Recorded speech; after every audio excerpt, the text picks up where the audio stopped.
l'expertise insiste toujours avec Frédéric Bérard. Good morning, Fred. Bon matin. Salut, mon Carlo. T'es bien beau avec ta casquette des Blue Jays. Merci. Je pensais te voir avec un hoodie des Alouettes ce matin, mais... Non, mais j'ai pas de... Oh, t'as raison, j'ai pas de hoodie des Alouettes. Non, je pense pas. Non, j'en ai pas, mais j'ai regardé le match, par exemple. Ben, quel match, quelle fin de match, hein? Wow. C'était spectaculaire, puis... tu sais, c'était pas un club qui était supposé être là, on s'entend, là, au début de l'année. T'es supposé finir 10e sur 9, là, selon les prédictions. Oui, exact. Puis finalement, ben, dans la dernière minute, on va chercher ce match-là.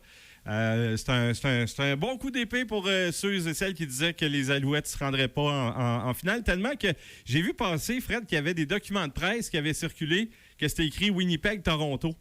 Tu sais, c'est comme si les Alouettes étaient clairement pas promus à aller là. C'était comme prévu d'avance. Oui, puis c'est Marc-André Depoy, je pense qu'il l'a même mentionné. Puis, c'est quoi, j'ai une confession à te faire, mon Carlo. Moi, ça fait genre, je sais pas, là, j'ai déjà eu mes billets de saison aux Alouettes. J'y allais tout le temps pendant une couple d'années. Puis à un moment donné, j'ai décroché, puis je me suis mis à triper sur la NFL. Et ça faisait longtemps que j'avais pas vu c'est pas vrai. J'étais allé voir un match cette année, mais je sais pas, là, je parlais avec du monde. Je n'étais peut-être pas trop concentré, mais hier, j'ai été surpris de voir à quel point le niveau de jeu était supérieur à ce que je pensais. Là, tu vas me dire, oui, mais c'est la Coupe Grey, évidemment, mais au-delà de ça, là, c'est pas par snobisme, m'arrive à un moment donné où quand tu te mets à triper sur la NFL, la CFL, c'est une grosse coche en dessous. Là, on se souvient, mettons, Anthony Calvillo, qui était la superstar, est allé faire un essai avec les Steelers de Pittsburgh. Ils ont fait lancer 3 ballons, puis ils ont redonné son billet d'avion. Ils ont dit, c'est beau. Sanchez, tu t'en souviens, 8 ans à Montréal, la méga vedette des demi de coin. Il y a eu toute la misère du monde à se faire une petite place avec les Chargers comme dimeback, c'est-à-dire le 4e corner. C'est quasiment un réserviste au final. Donc, il y a vraiment une grosse coche entre les deux. Mais hier, notamment, j'ai vu, wow, OK, attends une minute, là, il y a vraiment un niveau de jeu. Les catchs qui ont eu lieu, je sais pas, là, puis l'espèce de momentum de fin de match. Là, l'émotion aussi, Fred. C'était solide. C'était vraiment solide, honnêtement, au point où je me suis dit, j'ai peut-être fait une erreur de snobber, entre guillemets, ou de bouder la CFL. Je vais y retourner probablement davantage l'année prochaine. Mais il faut dire que les dernières années, ça avait tellement été pénible, les Alouettes, qu'à un moment donné, tu sais, tu as peut-être eu le réflexe normal d'un amateur. Tu sais, à un moment donné, il faut que tu gagnes à un moment donné, là, parce que là, ça a été trop long. Le seul sport où tu n'es pas obligé de gagner au Québec, c'est si tu joues au hockey pour le Canadien de Montréal. Tout le monde va chialer, mais le Centre Bell va être plein à gros prix. Exact. Les autres sports, si tu gagnes pas, il n'y a pas personne. Moi, je peux toujours penser que les Québécois, c'était pas tant des fans de hockey que des fans du Canadien. Ils aiment ça, c'est malade. Puis même si on critique beaucoup le CH, reste qu'il y a toujours du monde. C'est plein à craquer tout le temps. Les cotes d'écoute sont bonnes.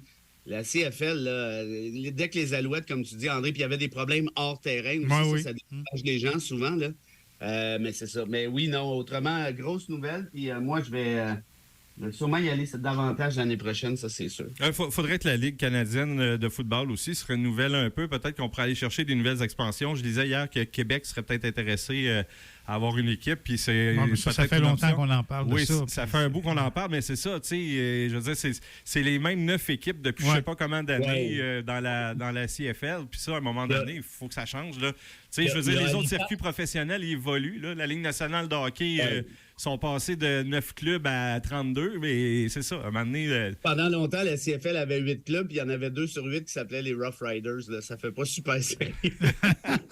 Exactement. Parlons un petit peu des grèves, Fred, parce que, bon, ça va être une semaine, on le sait, là, compliquée pour plusieurs parents.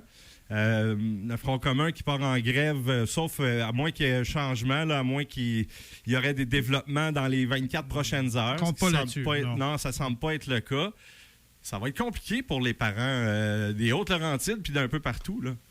Ben oui. Puis, tu sais quoi, je trouve ça plate, évidemment. Là. Moi, ma fille est encore à l'école, là, mais elle est à l'école en Europe. Là, fait que c'est pas tout à fait la même chose. Puis elle est assez grande pour s'occuper d'elle-même. Mais malheureusement, quand tu fais une grève, c'est le dernier recours. Hein? C'est le recours ultime, comme syndiqué. Puis là, tu envoies un message à l'employeur, ici qui est l'État québécois. Regardez, si on n'est pas là, vous allez être dans le trouble. et c'est drastique, ça fait mal. Mais c'est parce que quelles sont les autres options? Tu sais, ils se font niaiser depuis le début par Sonia Lebel et compagnie. Là, c'est ça la réalité. Hein? Le gouvernement n'a pas bougé de son offre de 10,3 ou à peu près. Si ça va bien, éventuellement, ils vont dire, écoutez, vous pouvez vous déguiser à l'Halloween, puis c'est à peu près tout. Fait que moi, je comprends les syndicats de dire, bon, ben regarde, vous voulez continuer à niaiser, mais vous allez niaiser tout seul. Nous, on se met en grève. Puis il y en a plein là-dedans, notamment hein, les grévistes de la FAE qui n'ont pas de fonds de grève, de ce que j'ai compris. En d'autres termes, ils le font sur leurs bras, là. Donc, pour ceux qui pensent qu'ils font ça juste pour écœurer, attends une minute, là, il manque des journées de travail, il manque des salaires afférents pour pouvoir se donner une certaine posture de négociation, pour pouvoir faire réaliser à quel point ils sont importants. Et puis moi, je l'ai dit au micro de Serge, je ne suis plus là une semaine ou deux, le problème, c'est qu'il y a plusieurs parents, je pense, qui vont tellement être fâchés de ça, du fait que, ben, il faut que je me débrouille, je me trouve une gardienne, puis je les comprends, là, c'est vraiment pas évident. Mais peut-être qu'on peut regarder au-delà de ça, puis comment je dirais, nos considérations personnelles et se dire, ben, est-ce que l'éducation est vraiment importante au Québec? Est-ce qu'on peut se créer une société qui a de l'allure avec un système d'éducation qui est plouc-plouc? Moi, je pense pas. Puis actuellement, il ne faudrait pas oublier ça, on en parlait avec André aussi. Il y a la question des salaires dans le domaine de l'éducation, mais il y a la question des ressources aussi, hein? Les ratios par classe, les orthopédagogues et ainsi de suite. Moi, je pense que c'est une réflexion collective qu'on devrait avoir là-dessus, même si c'est plate pour les gens. Franchement, c'était peut-être malheureusement là où on était obligé d'aller compte tenu de l'intransigeance du gouvernement Legault. Et est-ce qu'on pourrait aller du côté du gouvernement avec une loi spéciale, Fred? Moi, c'est la question que je me pose. Ah ben oui. Ouais? Ah ben oui, ça c'est sûr. En fait, l'affaire qui arrive, c'est que maintenant, les lois spéciales ont été balisées hein, pour le retour au travail. Ouais. Un arrêt de la Cour suprême, l'arrêt Saskatchewan Labor Board, je pense que c'est un arrêt de 2015 qui a dit à la Saskatchewan, wow, minute, là, tu y vas trop fort avec tes lois de retour au travail.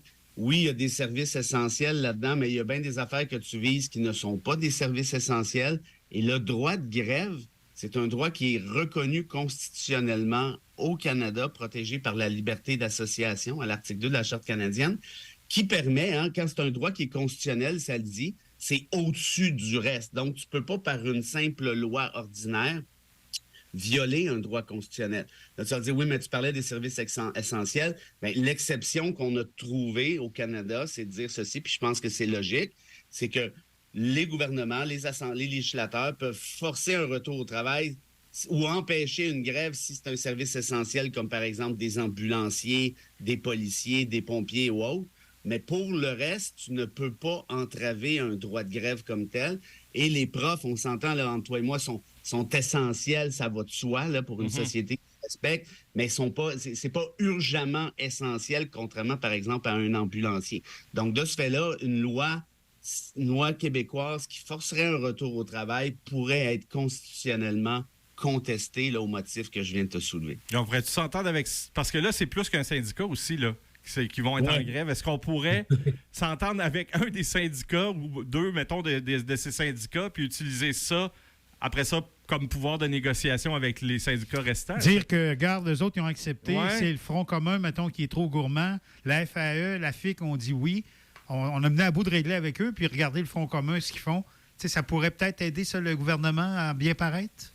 Ben, écoute, il y a une vieille maxime qui est, quand je dis qu'elle est vieille, elle est vieille longtemps, là, diviser pour mieux régner. Oui, c'est ça. Ça a été le mantra de plusieurs politiciens. Ceci dit, ici, je pense que ça va être tough anti-pépère pour le gouvernement Legault de créer cette division-là, parce que le Front commun a l'air de se tenir soudé, solide. Là. Donc, écoute, on verra. Là. Mm-hmm. Et l'autre affaire aussi, c'est que le gouvernement Legault ne pourrait pas promettre des conditions X à tel syndiqué, mettons en matière d'éducation, puis des conditions Y pour tel autre syndiqué de tel autre syndicat.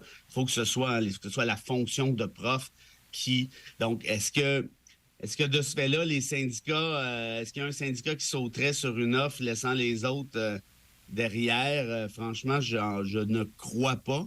Par contre, cela dit, si vous parlez de peut-être les syndiqués de l'éducation versus les syndiqués de autre chose, je ne sais pas, par exemple, des infirmières, là, ça, c'est possible. Ça, c'est clairement possible. Mais ça n'a pas l'air de se dessiner pour ça parce que ça fait quand même plusieurs semaines, voire plusieurs mois que ça se discute. Il est minuit moins une.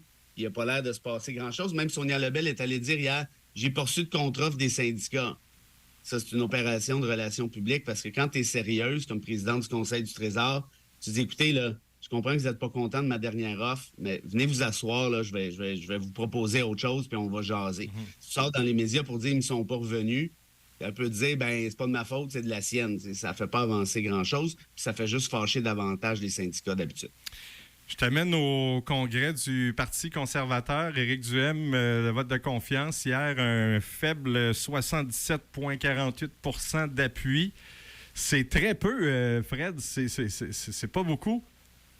S'il était au PQ, ça serait sauvé. Ou il se serait fait sauver, comme Bernard Landry. Bernard Landry, oui, c'est ça. Puis Landry qui l'a regretté longtemps. Mais tu vois, moi, ça, je trouve ça sain. Ça, c'est une maladie québécoise. Tu sais, Plamondon qui était tout content de dire qu'il y avait 98-99 %. Je trouve pas ça normal, moi. Tu sais, Staline était content de dire qu'il y avait 99 %, mais c'est parce que je suis pas sûr, moi, que c'est un modèle comme tel en matière de démocratie.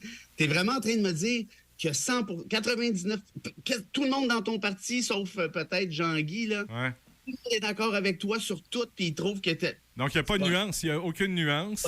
Mais c'est pas normal, ça. Ouais. En fait, je ne sais pas si c'est normal. Là, c'est rendu normal parce que les autres partis, c'est la même chose. C'est toujours des 90 et plus.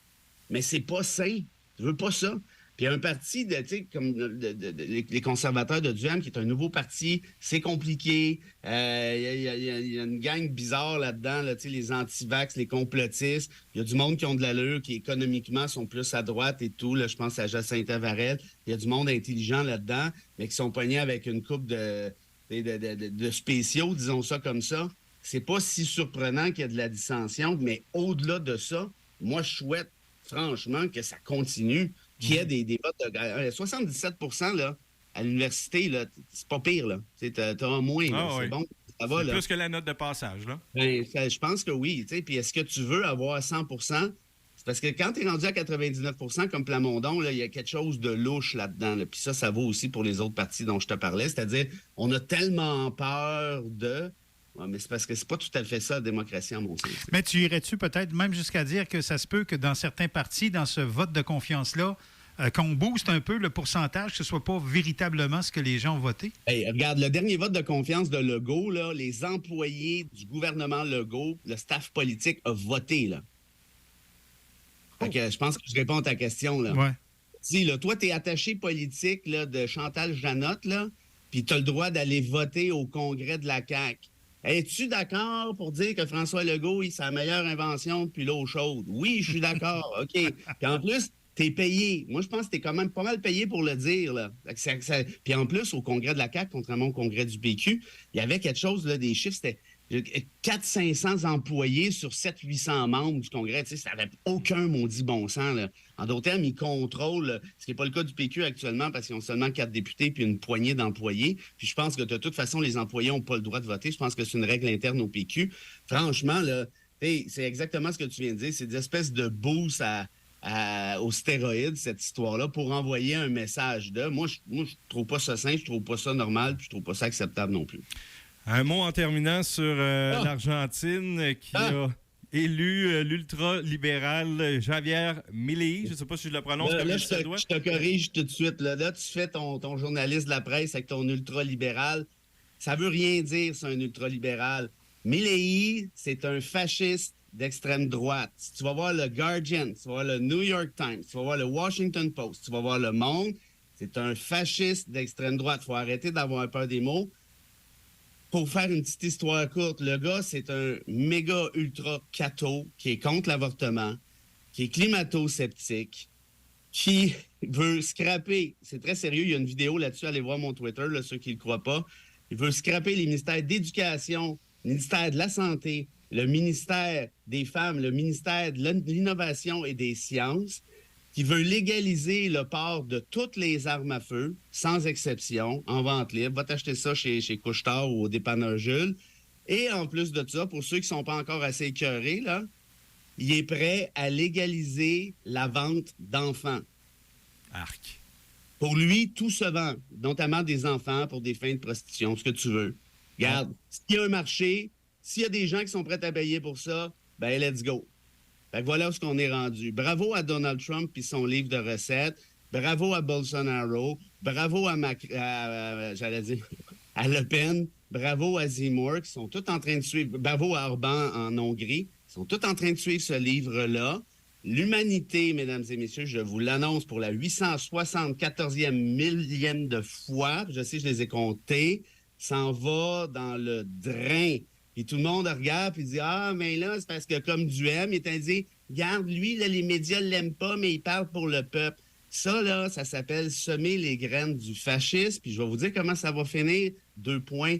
Très, très, très mal. Puis pas dans 1000 ans. Genre, c'est l'autre bord de la rue, là. Puis on s'en va se péter la tête dans ce mur-là, incluant avec Trump qui revient en 2024. Ça va être de toute beauté. Profitez de vos REER, videz-moi ça, partez en voyage, ayez du fun un peu, parce que ça sera pas beau tout à l'heure.